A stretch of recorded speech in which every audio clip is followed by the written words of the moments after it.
السلام عليكم ورحمة الله وبركاته. ازيكم عاملين ايه؟ يا رب تكونوا بخير. النهارده هنعمل حواوشي في الفرن.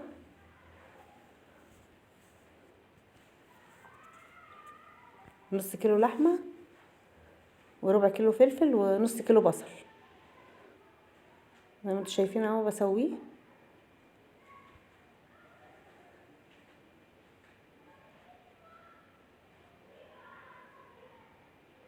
هخش بقى اعمله معاكم، هنشوف عملناه ازاي. معايا نص كيلو لحمة، ومعايا معلقتين حتة ليا او حتة ده ضربتها في الكبة او بشوريها كده بالمبشرة.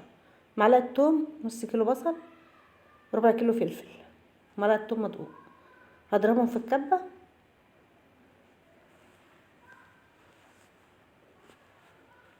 او اخرطهم صغير كده، واحط حته اللية، واحط البصل والفلفل والثوم.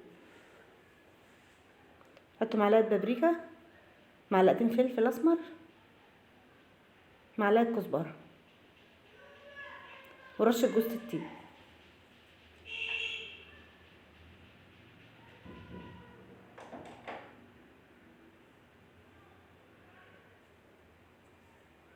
ومعلقتين ملح.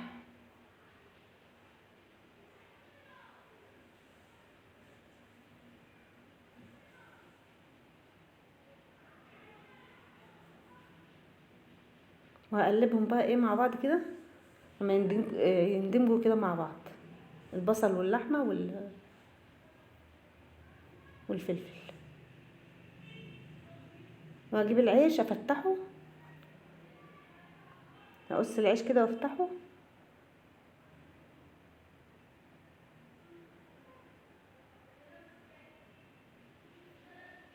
واحشي العيش. معايا صاجة البوتاجاز او اي صاجة، ومعايا معلقتين سمنه وشويه زيت، يجي 4 معالق زيت. فككتهم كده على النار، وبحشي بقى في العيش زي ما انتوا شايفين. بعص ايدي سمنه او اعص الفرشه سمنه، وايه وادهن على الوش، واحطه في الص... في الصاج.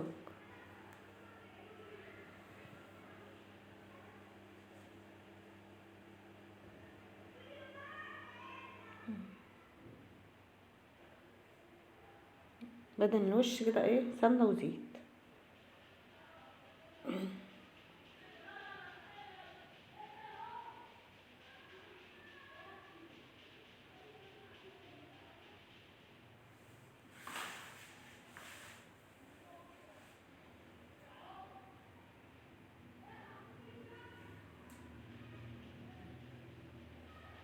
ادهنها بالفرشه برضو كده.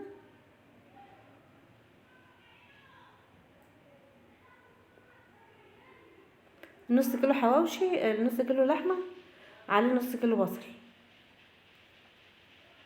وربع كيلو فلفل.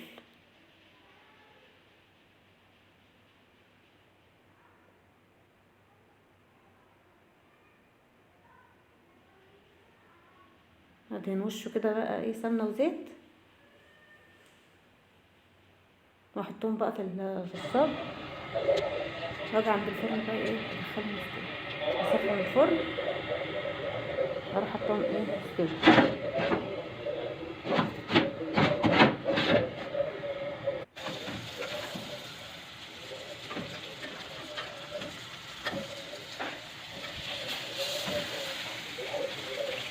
بقلب فيهم برضه، ما احطهمش كده واسيبهم، بقلب لا فيهم برضه.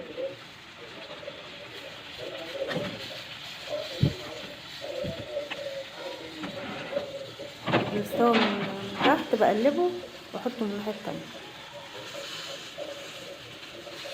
والفرن ايه عاديه يعني ايه وسط كده.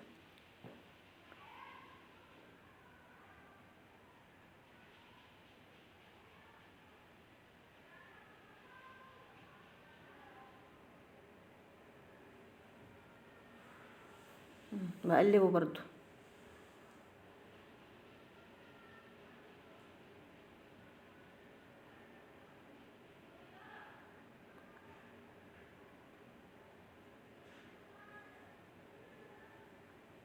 ممكن تعملي برضو في فرن البوتاجاز برضو، حطيه من تحت الاول وبعدين ايه طلعيه في الشوايه، ما يحمر من تحت طلعيه افتحي الشوايه عليه من فوق. او في الحله برضو، يعني ممكن تعملي في الحله معلقتين سمنه ومعلقتين زيت كده، او يعني نص معلقه سمنه ونص معلقه زيت، وكل رغيف لوحده كده تحوريه ايه في الحله هيستوي برضو. بس الفرن بقى ايه بيبقى احسن، بيسويه من كل الجناب وبيشمعه يعني جامد.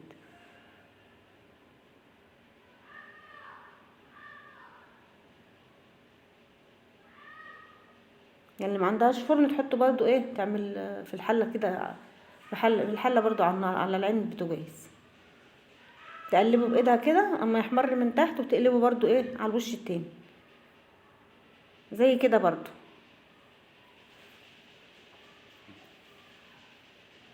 شايفين محمر ازاي؟ والريحه بقى ما اقولكوش عليها جميله جدا.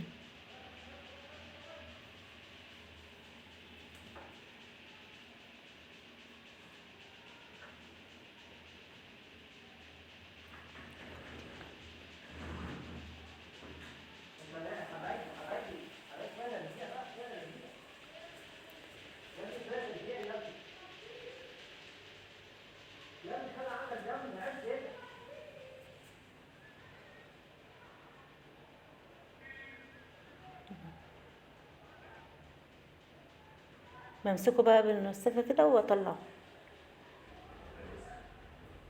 اللي استوى بطلعه.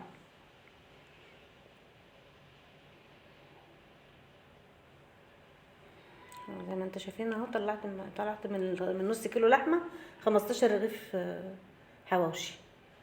يلا عجبكم الفيديو حطوا لايك واشتركوا في القناه. السلام عليكم.